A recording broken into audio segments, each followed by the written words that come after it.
Hello everyone, welcome again. Today we will continue the previous lecture that is p block elements जिसमें हमने पढ़ा था group 15 elements के बारे में। तो फिजिकल प्रॉपर्टीज पढ़ रहे थे जिसमें हमने पढ़ा था आयनिक रेडियाई, आयनाइजेशन एनर्जी। आज हम पढ़ेंगे oxidation state, metallic character, melting and boiling point. तो आइए चलते हैं कंप्यूटर स्क्रीन पर। Physical properties of group 15 elements. Third property है oxidation state. Oxidation state of group 15 elements. General electronic configuration of group 15 elements is ns2np3. तो outermost shell में, valence shell में total 5 electrons हैं ns2np3. Thus they can either gain 3 electron or lose 5 electron to attain noble gas configuration. Nobel gas configuration को attain करने के लिए या तो ये 3 इलेक्ट्रॉन ऐड कर सकते हैं to attain noble gas configuration, और जो 5 इलेक्ट्रॉन हैं इसके खुद के उनको लूज करके प्रीवियस शेल को कंप्लीट कर सकते हैं नोबल गैस कन्फिग्रेशन अटेंड करने के लिए। तो पॉसिबल ऑक्सीडेशन स्टेट्स क्या हो सकती हैं ग्रुप 15 एलिमेंट्स की? इसमें जो 5 इलेक्ट्रॉन्स हैं, अगर इसमें 3 इलेक्ट्रॉन ऐड कर दिए जाएंगे तो क्या आएगा? -3 ऑक्सीडेशन स्टेट आएगी। और दूसरी जो पॉसिबल ऑक्सीडेशन स्टेट है, जो पाँचों के पाँचों इलेक्ट्रॉन हैं इनको लूज कर देंगे तो क्या आएगी? +5 ऑक्सीडेशन स्टेट। जब इलेक्ट्रॉन लूज करते हैं तो पॉजिटिव ऑक्सीडेशन स्टेट आती है और गेन करते हैं तो नेगेटिव ऑक्सीडेशन स्टेट आती है। और पॉसिबल ऑक्सीडेशन स्टेट क्या होती है? np3, जो सब शेल है np3, इसमें 3 ही इलेक्ट्रॉन है, इनको लूज करेंगे तो सिर्फ तो क्या होगा? +3 ऑक्सीडेशन स्टेट भी हो सकती है। तो ये कॉमन ऑक्सीडेशन स्टेट्स है। However common oxidation states of group 15 elements are -3, +3 and +5। ये 3 पॉसिबल ऑक्सीडेशन स्टेट्स हैं। हाउएवर कुछ और ऑक्सीडेशन स्टेट भी शो कर सकते हैं, जैसे nitrogen shows variable oxidation states of -3 to +5। तो नाइट्रोजन जो है -3 से लेकर +5 तक कोई भी ऑक्सीडेशन स्टेट शो कर सकता है नाइट्रोजन।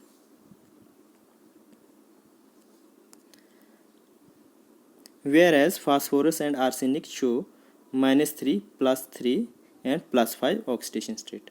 जो कॉमन ऑक्सीडेशन स्टेट है फास्फोरस और आर्सेनिक वही शो कर सकते हैं। Other elements shows +3 and +5 oxidation state. जो आर्सेनिक के बाद एंटीमनी और बिस्मथ जो है वो +3 और +5 ऑक्सीडेशन स्टेट ही शो कर सकते हैं। As we move down the group the +5 oxidation state becomes unstable state become stable due to inert pair effect. जब हम डाउन द ग्रुप मूव करते हैं ग्रुप 15 एलिमेंट्स में तो +5 ऑक्सीडेशन स्टेट जो है ये अनस्टेबल हो जाती है, मींस इसकी स्टेबिलिटी कम हो जाती है, और जो +3 ऑक्सीडेशन स्टेट है ये स्टेबल हो जाती है, इसकी स्टेबिलिटी बढ़ती जाती है due to inert pair effect. Inert pair effect होता है जो NS2 और NP3 इलेक्ट्रॉन जो हैं, NS2 सबशेल जो है ये पार्टिसिपेट नहीं करता बॉन्डिंग में, सिर्फ P सबशेल जो है अवेलेबल होता है बॉन्डिंग के लिए, तो ये जो है इनर्ट हो जाता है, मीन बॉन्डिंग में पार्टिसिपेट नहीं करेगा, तो ये क्या बन जाएगा? Inert pair effect. तो जब हम डाउन द ग्रुप मूव करते हैं तो इसमें क्या होता है कि ये जो होता है शील्डेड हो जाता है inside N-1 D and N-2 F subshell के अंदर। स्क्रीनिंग इफेक्ट की वजह से ये जो NS2 सबशेल जो है ये शील्ड हो जाता है। जैसे कि इलेक्ट्रॉनिक कन्फिग्रेशन में हम देखते हैं, यहाँ पे देखें 6S और 6P के बीच में 4F और 5D आ रहा है, यहाँ पे भी सेम 5S और 5P के बीच में 4D आ रहा है। तो ये इन शेल्स की वजह से शील्डिंग इफेक्ट आ जाता है। शील्डिंग इफेक्ट की वजह से ये जो है NS2 जो है पार्टिसिपेट नहीं कर पाता है, तो इसको बोलते हैं हम inert pair effect.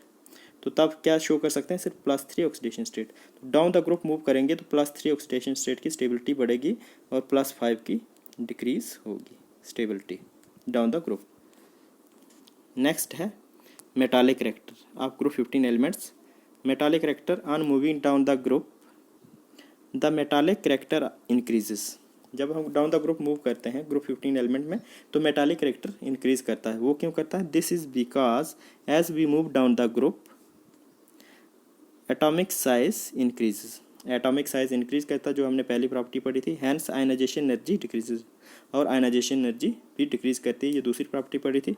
10 electrons are easily removed and hence display metallic character.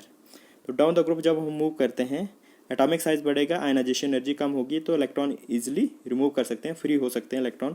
जब इलेक्ट्रॉन फ्री हो सकते हैं इजीली, तो उसमें क्या आ जाता है, किसी भी एलिमेंट में मेटालिक कैरेक्टर आ जाता है। तो डाउन द ग्रुप जब हम मूव करते हैं फ्रॉम नाइट्रोजन टू बिस्मथ, तो उसमें क्या होता है, मेटालिक कैरेक्टर इंक्रीज करता है। जैसे ये डाउन द ग्रुप नाइट्रोजन और फास्फोरस जो है नॉन मेटल्स हैं, आर्सेनिक एंटीमनी मेटलॉइड्स है, और बिस्मथ जो है मेटल है। Melting and boiling point of group 15 elements. The melting point of group 15 elements first increases up to arsenic. तो मेल्टिंग पॉइंट जो है ग्रुप 15 एलिमेंट्स में अप टू आर्सेनिक जो है इंक्रीज करता है, देन डिक्रीजेज टू बिस्मथ, और जब हम बिस्मथ की तरफ जाते हैं तो फिर डिक्रीज करना शुरू कर देता है। This is due to inert pair effect. Inert pair effect के बारे में बताया, जो NH2 इलेक्ट्रॉन जो है वो शील्ड हो जाता है, बॉन्डिंग के लिए अवेलेबल नहीं होता है। तो 3 ही बॉन्ड बना सकते हैं एंटीमनी, Sb है फॉर्मूला, और बिस्मथ, ये जो है सिर्फ 3 बॉन्ड जो ही इजीली बना सकते हैं। तो इनर्ट पेयर इफेक्ट की वजह से जो है ये जो है मेल्टिंग एंड बॉइलिंग पॉइंट जो है डिक्रीज होता है। Antimony and bismuth form 3 covalent bond instead of 5 covalent bond. तो 3 ही कोवलेंट बॉन्ड बना सकते हैं, and hence weaken the attraction among them. तो कम बॉन्ड्स होने की वजह से जो इजीली बॉन्ड्स टूट जाती हैं, और इजीली जो है इनका बॉइलिंग पॉइंट जो है, मेल्टिंग पॉइंट इजीली मेल्ट हो जाती हैं। ये जो इनके कंपाउंड जो होंगे वो इजीली मेल्ट हो जाते हैं। तो melting point first increase up to arsenic and then decrease up to bismuth group 15 elements में। तो ये थी physical properties of group 15 elements. Thank you.